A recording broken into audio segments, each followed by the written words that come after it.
ನಮ್ಮ ಮನೆಯಲ್ಲಿ ನಾವು 5 ಅಲ್ಲ 6 ಜನ. ಶಿವಣ್ಣ, ಗೀತಾ, ನಿಶು, ನಿವಿ, ದಿಲೀಪ್ ಮತ್ತು ನನ್ನ ಮರಿ ನೀಮೋ. ನಿಶು ಹುಟ್ಟುಹಬ್ಬಕ್ಕೆ ದಿಲೀಪ್ ಅವರು ಮದುವೆಗೆ ಮುಂಚೆ ನೀಮೋನನ್ನ ಗಿಫ್ಟ್ ಆಗಿ ತಂದ್ರು. ನಿಶು ಡಾಕ್ಟರ್ ಆಗಿದ್ದರಿಂದ ಅವಳಿಗೆ ನೀಮೋನನ್ನ ನೋಡಿಕೊಳ್ಳಲು ಸಮಯ ಆಗೋದಿಲ್ಲ ಎಂದು ನಮ್ಮ ಮನೆಗೆ ತಂದ್ವಿ. ಹೀಗೆ ಅವನು ನಮ್ಮ ಮನೆಯಲ್ಲಿ 6ನೇವನಾದ.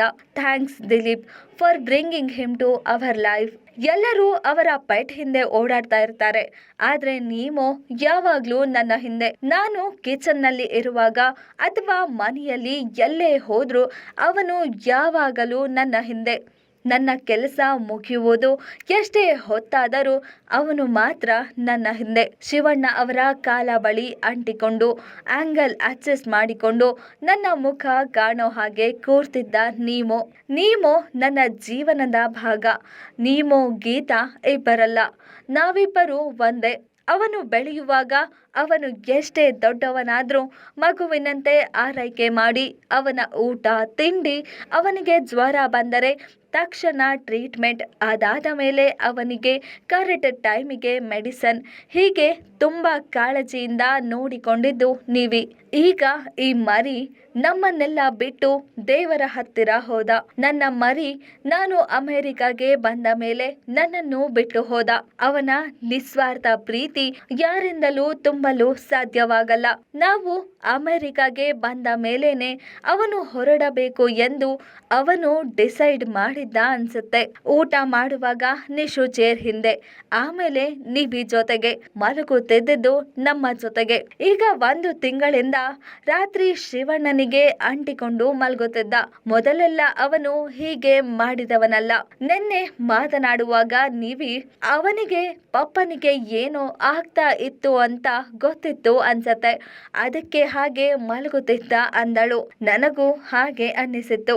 ನಾವು ಅಲ್ಲೇ ಇದ್ದರೆ ತುಂಬಾ ಕಷ್ಟ ಪಡ್ತೀವಿ, ಹಾಗೂ ಈ ಸಮಯದಲ್ಲಿ ಕಷ್ಟ ಪಡಬಾರದೆಂದು ಕಾದು ನನ್ನ ಮರಿ ನಮ್ಮನ್ನೆಲ್ಲರನ್ನೂ ಬಿಟ್ಟು ಹೋದ. ಅವನನ್ನು ನಮ್ಮ ಜೀವನದ ಭಾಗವಾಗಿ ಕರೆದುಕೊಂಡು ಬಂದಿದ್ದು ಹಾಗೂ ಅವನು ಹೊರಡುವಾಗ ಜೊತೆಯಲ್ಲೇ ನಿಂತಿದ್ದು ದಿಲೀಪ್. ನಮ್ಮ ಮನೆಯಲ್ಲಿ ಕಿರಣ, ಆಕಾಶ್, ಗಂಗಮ್ಮ, ಮನು, ಚಿಕ್ಕ ಮನು ಎಲ್ಲರೂ ನೀಮೋನನ್ನು ಅವರ ಸ್ವಂತ ಮಗುವಿನಂತೆ ನೋಡಿಕೊಂಡಿದ್ದಾರೆ. ಅವರ ಕುಟುಂಬದ ಭಾಗದಂತೆ ನೋಡಿಕೊಂಡಿದ್ದಾರೆ. ಲಾವಣ್ಯ, ದಿಗಂತ್ ಹಾಗೂ ಅವರ ಮಗ ವಿಷ್ಣು, ಇವರಿಗೂ ನೀಮೋ ಅಂದರೆ ಅಷ್ಟೇ ಪ್ರೀತಿ.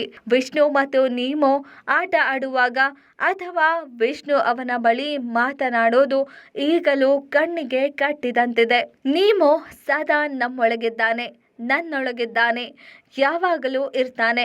ಅವನು ಹೋಗಿದ್ದನ್ನು ನಾನು ಕಣ್ಣಲ್ಲಿ ನೋಡಿಲ್ಲ. ನೋಡಿದ್ದರೂ ಅವನು ಹೋಗಿದ್ದಾನೆ ಎಂದು ನಾನು ಎಂದೂ ಒಪ್ಪಿಕೊಳ್ಳಲ್ಲ.